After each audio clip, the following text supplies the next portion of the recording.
And welcome to Hannity. President Trump, he met with German Chancellor Angela Merkel today at the White House. Tonight, Ann Coulter, Sheriff David Clark, Geraldo Rivera, Circa News investigative reporter Sarah Carter will be here. But first, today's meeting highlighted major differences between Trump and Merkel's approach to key issues, and America can learn from Europe's many failures. And that is tonight's opening monologue. Now, President Trump and Chancellor Merkel, they capped off their first visit earlier today by holding a joint press conference. And President Trump made very clear where we stand on protecting this country. Watch this. Our two countries must continue to work together to protect our people from radical Islamic terrorism and to defeat ISIS. I applaud Chancellor Merkel for Germany's contributions, both civilian and military, as a counter-ISIS coalition member. We also recognize that immigration security is national security.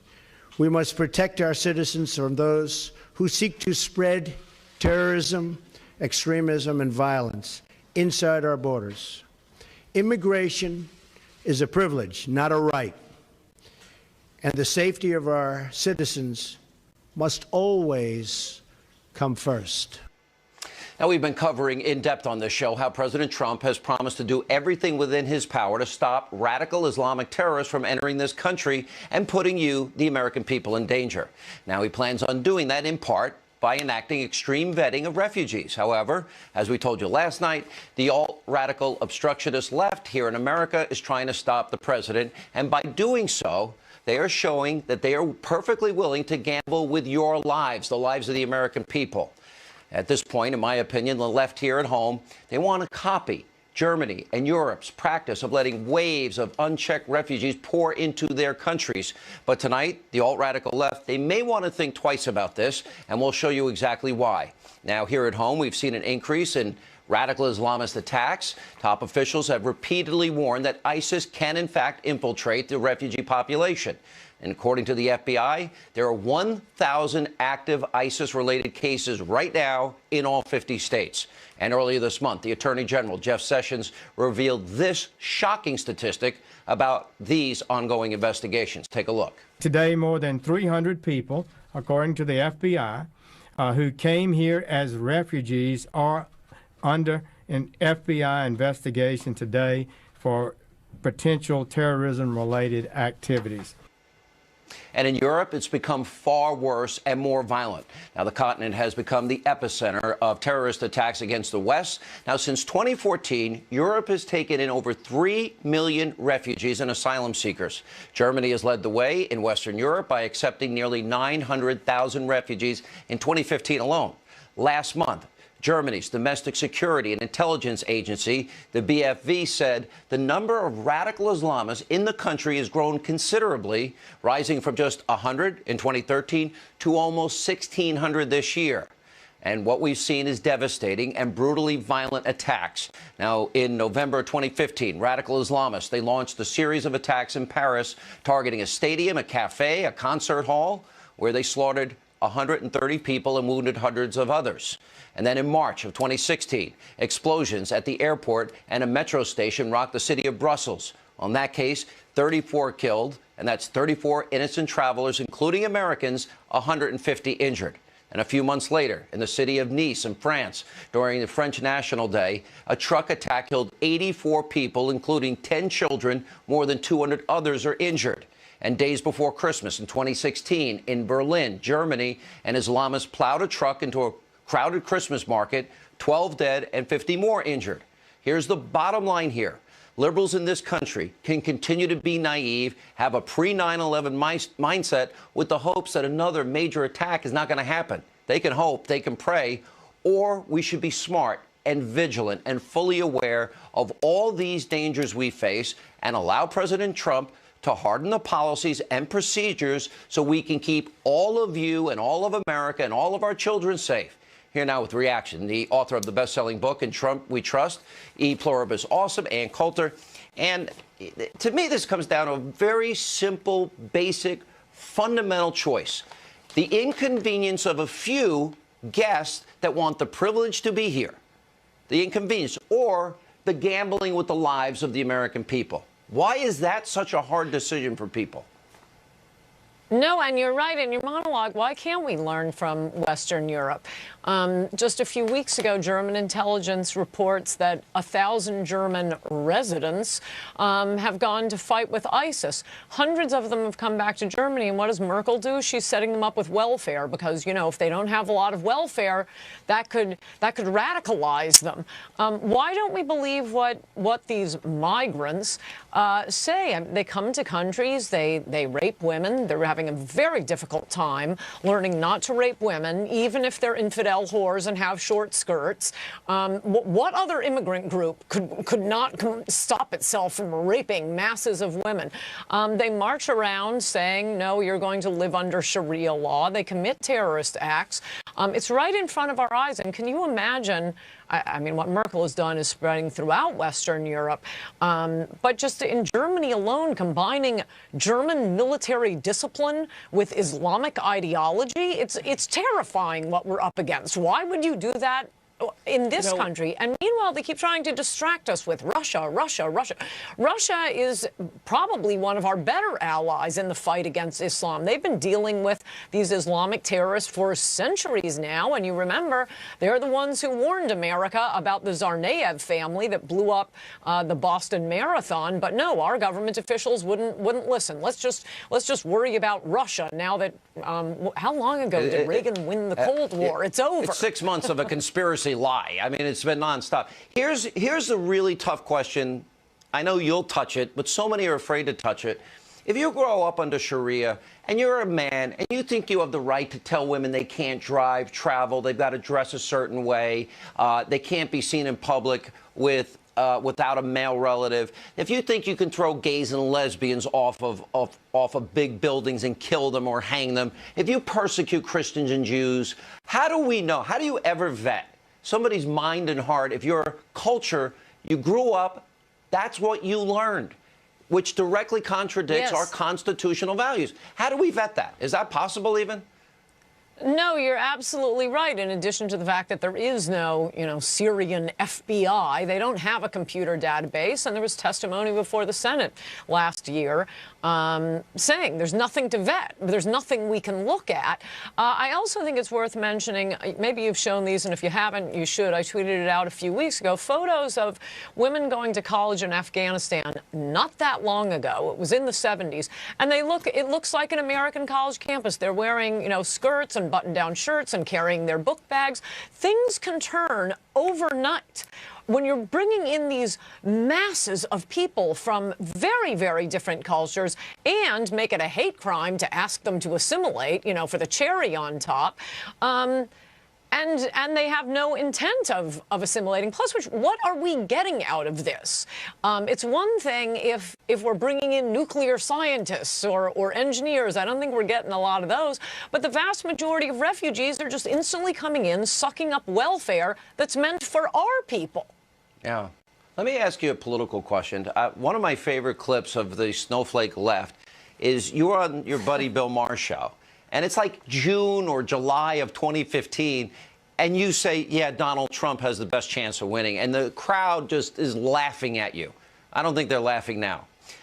So you've been a very strong supporter. I'm pretty angry with the Republican Party. They seem ill-prepared, especially on repeal and replace.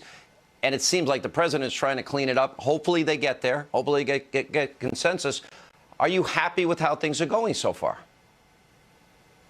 On most things, I'm disappointed with the Republican Congress. First of all, they ought to be impeaching those 2 travel ban judges immediately. It is totally outrageous. It is against the Constitution. The president, and by the way, every member of Congress, took an oath to uphold the Constitution. The commander-in-chief has authority over immigration. He has full authority not only through the Constitution and his duties as commander-in-chief, but through a federal law passed by Congress that's been on the books and reaffirmed in hundreds of Supreme Court cases, or rather court cases, at least a dozen Supreme Court cases. This is 100% the prerogative of the commander-in-chief. And to have a district court judge stepping in and saying, oh, no, the commander-in-chief doesn't have that duty. What else could a district court just say, oh, no, we're overruling your decision to go to war because, you know, someone in Hawaii could be affected. This is what we need Congress doing. I was hoping for a better repeal of Obamacare. Sean, they've had 7 years to work on it, and no one in Washington seems to understand the free market. Yeah, they've had 8 years. Hold, you know, I'll hold our Emperor God Trump harmless on Obamacare. That really isn't his job. He's supposed to be building the wall, deporting illegals, imposing the refugee ban. But with looking at the massive resistance a pro-American president we finally have, looking at the resistance he's getting, he could use an assist from Republicans in Congress. And other than a handful of them, he's not getting it. All right. Ann Coulter, I owe you an email, by the way, and I'll get that to you right away. Thank you, as always. Appreciate you being with us. And Hannity, so earlier today, President Trump met with members of the Republican Study Committee, where he said some changes were made to the GOP Obamacare replacement plan, and that all representatives at the meeting said they were now planning to support the legislation. Watch this. All of these no's, or potential no's, are all yeses. Every single person sitting in this room is now a yes. And we made certain changes, and very frankly little, although the block grant is very important, because I want the states to get the money and to run their program if they want to run it, because they can do it better than the federal government. They're better equipped than the federal government. I also want people to know that Obamacare is dead. It's a dead health care plan. It's not even a health care plan, frankly. Only because everyone knows it's on its last dying feet. The fake news is trying to say good things about it, okay? The fake media. And there is no good news about Obamacare. Obamacare is dead. All right, joining us now with reaction, two representatives who were in that meeting today, Tennessee Congresswoman Marsha Blackburn and Majority Whip Louisiana Congressman Steve Scalise is with us. Congresswoman, I'll start with you. And sure.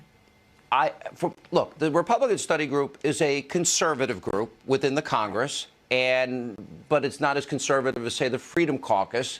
Their members tell me today they're still not on board, although they are some of the changes that I saw today that, you know, they're pretty happy with, you know, in addition to the Medicaid agreement with the study group, et cetera, that they're going to impose the states the option to impose work requirements, and also that they, you know, other new wording. These were all things that I know that the Freedom Caucus wanted.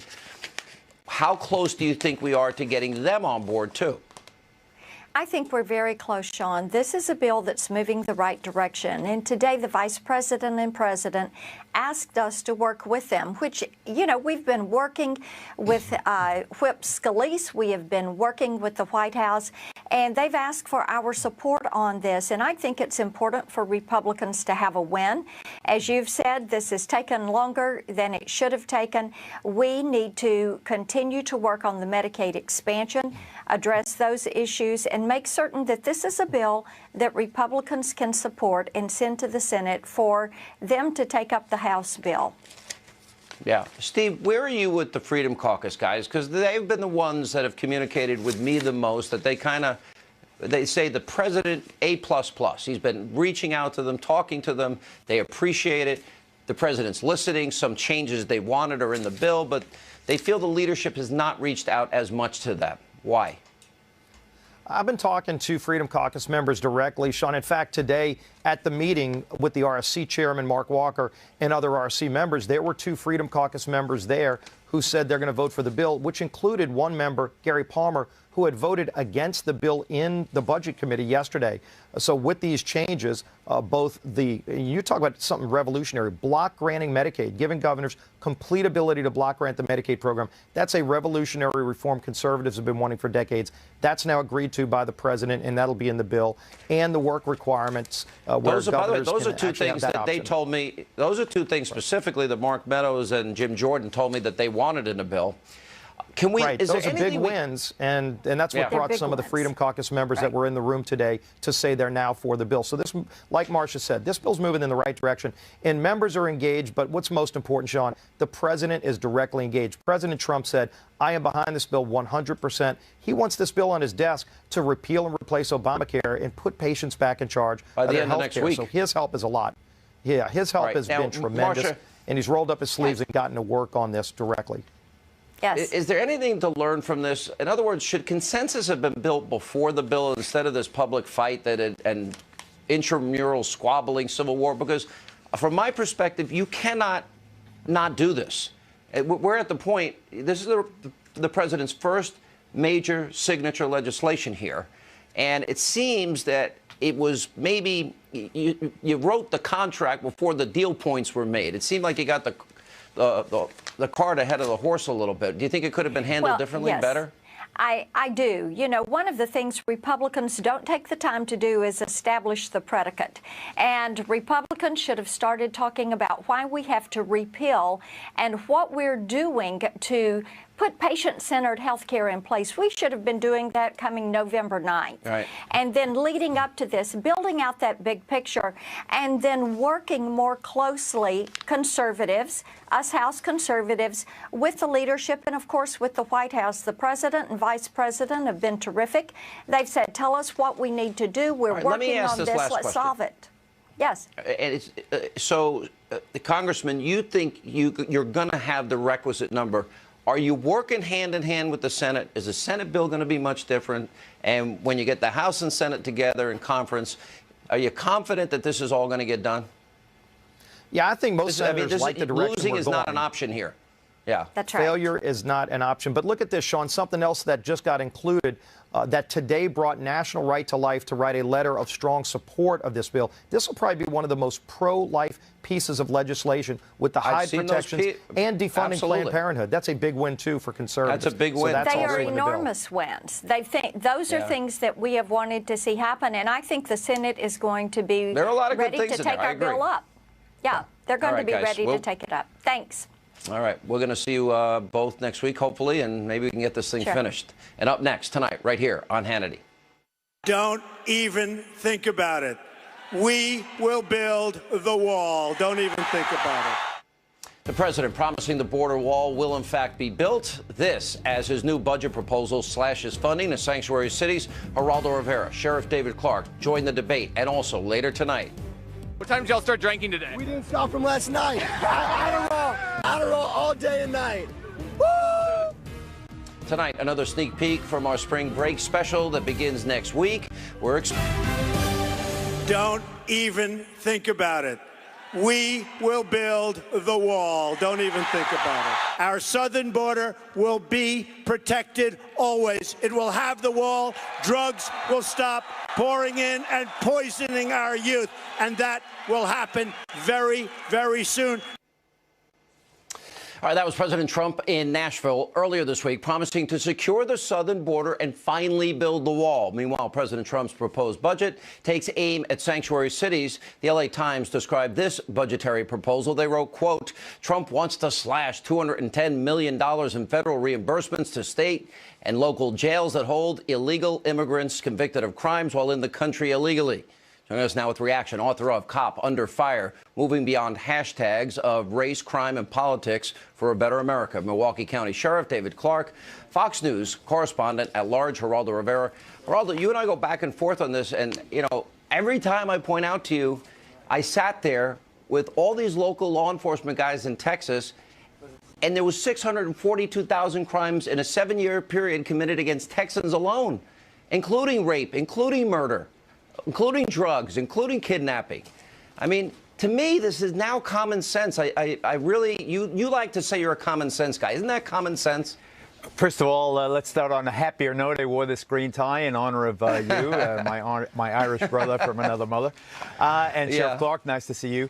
I think that, and you and I have discussed this, the issue of sanctuary cities, funding, defunding, and so forth, will be where the rubber hits the road, the fight between red and blue, the fight between left and right. I think that this, once the Obamacare stuff is sorted out, the Russian stuff is sorted out, this will be the issue, I think, that preoccupies the conflict between the two sides All right, in then this let me country. ask you as a lawyer. You're a lawyer. Right. We have a rule of law. So if cities are defying the rule of law, shouldn't there be some consequences for that? Isn't that called aiding and abetting? That's an excellent point. But just yesterday, though, the Chief Justice of the California courts wrote to Attorney General Sessions and DHS Secretary General Kelly and told them to keep the ICE agents out of the California courts. California does not appreciate. I foresee not only legal conflict, Sean, but I foresee conflict between, imagine a state or local cop facing an ICE agent and the cop saying to the ICE agent, you shouldn't be in here. This is a courtroom. We don't want you. I see the potential for conflict. I think everyone's got to cool it You may down. be very well right. You probably actually are. And Sheriff Clark, that's a problem, though, because this is now a breakdown in civil society, and it becomes lawlessness when you have states or municipalities deciding which laws they want to obey and which laws they refuse to obey, and they're willing to aid and abet criminals. First of all, happy St. Patrick's Day, Sean. But We're you're all right. Irish There's today, a lot everyone. of posturing. There's a lot of posturing going on right now, but I think in the end, cooler heads will prevail. Is there anybody who thinks that Donald Trump is not serious about building this wall, sealing that border for real, to stop the flow of illegal immigrants into this country, the drugs, the weapons, so on and so forth, the criminal gangs, the cartels? He is going to get this done. I know he is. And I'm going to help him do it as it relates to Milwaukee, which is why I sent a letter of intent last week to the acting director of ICE asking to be certified to participate in the 287G program, which will give, after training and some other certification, will give my deputies and corrections officers in the jail the authority, after they're deputized as U.S. Marshals, the authority to enforce immigration. What we're talking about here, and I want to make this clear, and, it sounds like my good friend Geraldo's starting to soften a little bit on this, and that's a good thing. We're talking about, in my case, criminal illegal aliens. We are not talking about doing home raids and business raids to look for people in the country illegally. We are going to identify people who've been convicted of serious crimes in this country and schedule them for deportation. That's not extreme. That's reasonable. And anybody who is not for that is advocating for criminal behavior, because sanctuary cities provide a safe haven for criminal activity and criminal illegal aliens. I totally disagree with that because nothing prevents cops from enforcing the law. If someone commits a crime, they get arrested. What this is all about is whether that cop now has to hold the person they arrest after their sentence is served or they've been acquitted. Just hold them for a federal immigration hold. If the over 350 municipalities and states have said, no, we're not going to do this. We are not immigration officials. We refuse to cooperate. This is not about law enforcement. This is only about whether county or municipal cops are also, federal deputies, in essence, enforcing immigration law. That's apart from the criminal law, which, of course, they have to enforce. All right, last word, Sheriff. I agree, and they can't. Well, they can't make local jails and sheriffs and chiefs hold these individuals. They're asking for some cooperation in assisting them in doing that, and I don't think that's a big thing to do. Had the San Francisco jail area held on to the guy that killed Kate Steinle, she'd be alive today. So what President Trump has made it clear, the catch and release days are over. That's what we're talking about. You're right, Geraldo. They can't force the jails to do it, but there'll be some penalties. And when you talk about the type of dollars we're talking about, that's going to leave some huge gaps in some of this local funding. And eventually, they're going to start to do the right thing. They will. Trust me on this. All right. To my two good friends and Irish brothers, happy St. Patrick's Day to both of you. And coming welcome back to Hannity. Now, journalist Sarah Carter and John Solomon of Circa News, they have been breaking many big stories this week. According to their first bombshell report, a computer scientist who is a Hillary Clinton donor pushed the Trump-Russia server narrative, which eventually, of course, led to an investigation by the FBI they found no wrongdoing. And just yesterday, Sarah and John reported that sources told them that Russian Alpha Bank, which allegedly had this computer connection to the Trump organization, asked the Department of Justice for help to identify a computer in the U.S. that they believe is being hacked to make it look like communication exists between the president and Moscow. Sarah Carter joins us now. I said this to you last night. This is now becoming more like a new edition of Homeland every single day with these new developments. But what they're saying on the Russian side of things is they have been able to trace back that there's somebody they think within the United States that is faking a relationship, a computer relationship between that bank and the Trump organization. Do we know if there was the same thing going on and investigated in October?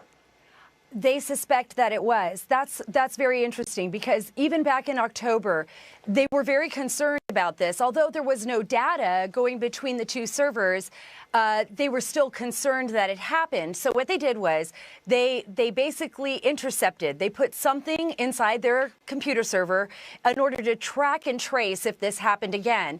And it did. It happened again in February, and then it happened again March 11th and March 13th. And at that point, Alpha Bank, their cyber experts, their specialists, were able to trace it. And that's where they collected all the data and the information, which we were able to view as well, Sean. So we were able to see that for ourselves. So all of your reporting and discoveries, you were able to confirm that, in fact, Trump servers were surveilled. You're able to confirm that law enforcement found no collusion whatsoever, even though it keeps getting reported, this conspiracy by almost everybody else in the media. Where is this going next? Because if that's the case, is it possible the whole thing could have been set up by people connected to the Democratic Party? Can it get that deep? I mean, it could. We don't know yet, right? We're still looking. We're still investigating. I know one of the things that I'm most concerned about, it's something as well that the House chairman of the Intelligence Committee is most concerned about, is the leaks, right? Because that's going to answer a lot of our questions. Why was General Flynn, Lieutenant General Flynn's name exposed in those phone calls? How many more, did they have a back door through surveillance? One of the questions, Sean, that nobody's really asking is, and I think Chairman Nunes will ask these questions of FBI Director Comey, as well as others in the NSA and the CIA. Was there an increase of viewership of these raw data during December? I mean, were people going into these SCIFs and looking at raw data that had names of persons associated to Trump or President Trump himself? I think that's something that they are going to be asking. I had Pete Hoekstra on my radio show today, and he was a former chair of the Intelligence Committee, and he wrote a column in the Wall Street Journal, Can Americans Trust Their Intelligence Community? And I would argue probably 99.9%, yeah, we can. I have a lot of faith and a lot of, I just believe that these are people serving their country. But you only need one bad apple. Is it possible, based on the WikiLeaks revelation, that the malware exists, that they could literally hack into something from any country and pin it on another country? In other words, spoof it. They can. Go ahead. Sure, they said they can. I mean, that's what we saw. I mean, if those documents are true, then yes, they can. I suspect that we have some very, very smart people in our intelligence community. What I think is most concerning is they won't even have to go that far, right? If you have FISA records, I mean, on foreign surveillance, so you're looking at foreigners, any telephone call then candidate Trump, now President Trump, made back then would have been picked up, right? Could somebody have viewed those? Anybody else in his team, could those have been viewed? How many Americans are being surveilled that make phone calls overseas? These are the questions that we have to ask. And why weren't those names protected? Why was the raw data so exposed that it leaked to the press and revealed the name of an American speaking to a Russian ambassador on is a very classified document, Sean. I don't know how much I can stress this. Every intelligence source that I speak with says this is such a highly classified document. And is there an investigation? So that means that, wait a minute, that means it has to be high up. These leaks then have to be coming from a very high level. Is that true? That would be, I would say, based on my reporting, based on the sources that I've spoken with, not any GS9 would be able to go in there and see these particular types of documents. These documents would have to be signed off They would literally have to be signed off by the director of the FBI or the head of the CIA. I mean, nobody can just walk in there and just look at these, despite the expansion of the 12-333. You add that to who advanced the narrative, there's a political component, and this is why getting to the bottom of the deep state, the lifetime bureaucrats, the Obama holdovers, there's something is going to break here, and I think you're probably going to be the one to do it. Thanks for updating us all week. We'll have you back next week. Thanks again, Sarah. Appreciate it. Thank you, and coming Sean. up next tonight. Millions of hardworking U.S. citizens have been left behind by international commerce, and together we can shape a future where all of our citizens have a path to financial security. The United States will respect historic institutions, and we will also recognize the right of free people to manage their own destiny.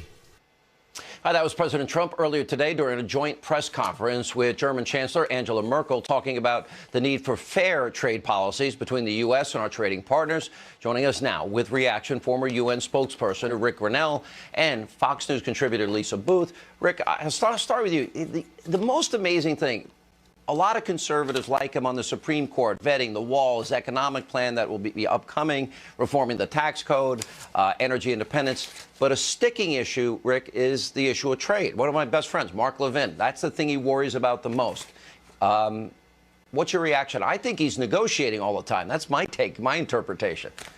Yeah, it's the art of the deal. He's a great negotiator. But we also have to remember, Sean, that we have tried to win the presidency before. We haven't won, and we won because we had so many Reagan Democrats, so many union guys in the Midwest come over to Donald Trump. I think that he's onto something here, that we haven't been able to be very successful when it comes to trade deals because we've always put American businesses at a disadvantage when they're trying to go up against other companies from around the world. So Donald Trump is onto something. He's a businessman. He's recognizing the fact that our workers have not been at the forefront, and he's putting them there. You know, and Lisa, if we can ever get the Congress to finish this health care bill, it's pathetically slow. Arguing in public like this is idiotic to me. I think it should have been a consensus bill from the get-go. Not easy, but putting that aside for just a second, I think Rick's onto something because I call this the forgotten man and woman election. But it's really going to be the economic plan to me, allowing trillions of multinational corporate money to be repatriated at a low tax rate, dropping the lowest, dropping the corporate tax rate from the highest in the industrialized world to the lowest. And, of course, energy, that's going to be a big component of economic growth. That's going to bring back a lot of the jobs that I think everyone's hoping for. If it comes down to it, is it dangerous to have a trade war? Is it wrong to demand free and fair trade? Well, I think let's see what President Trump proposes in some of these negotiations. We haven't seen any of that yet. So I think a lot of people jump to conclusions about what we're going to see from President Trump before actually seeing what he's going to do. Take foreign policy, for an instance. President Trump said today, look, I'm not an isolationist. And what have we seen since he took office? Look, he said that he was going to take the fight to our adversaries, that he was going to stand up for the United States, and he's done just that. He's put sanctions against Iran. The Department of Justice announced on Wednesday that they're indicting Russian officials for the first time for the Yahoo hacking that happened. I think it was in 2014. Rex Tillerson's going to be in China tomorrow to try to put pressure on them, and North Korea saying that nothing is off the table. So look, this is a guy who's very much engaged on the world stage, very much engaged in protecting America. Let me get a response from Rick. Rick? Look, I think that I spent a lot of time in the Midwest during the campaign, specifically in Cuyahoga County.